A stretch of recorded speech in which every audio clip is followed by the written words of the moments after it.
নবীজি আদেশ করলেন তাকে যেন পাথর মেরে হত্যা করা হয়।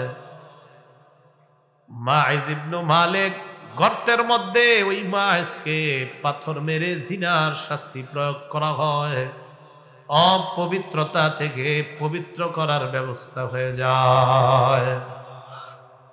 এই হাদিসে আসছে ফাজাআতিল গামিদিয়া, গামিদিয়া গোত্রের এক নারী আল্লাহ নবীর কাছে আসছে। আসার পর বলে, ইয়া রাসূলুল্লাহ, আমি ব্যভিচার করেছি। আগে আসছে পুরুষ, এবার একজন নারী এসে কয়, ইন্নী জানাইতু ফাতাহহিরনি ইয়া রাসূলুল্লাহ, আমি ব্যভিচার করেছি, আপনি আমাকে পবিত্র করেন। ইন্নাহু রাদ্দাহা, আল্লাহ নবী তাকে ফিরিয়ে দিলেন। ফালাম্মা কানা মিনাল গাদি, পরের দিন আবার ওই নারী আল্লাহ রাসূলের কাছে আসলেন। আসার পর নারী আল্লাহ নবীকে বলে, ইয়া রাসূলুল্লাহ লিমা তারুদ্দুনি, কেন আপনি আমাকে বারবার ফিরিয়ে দেন?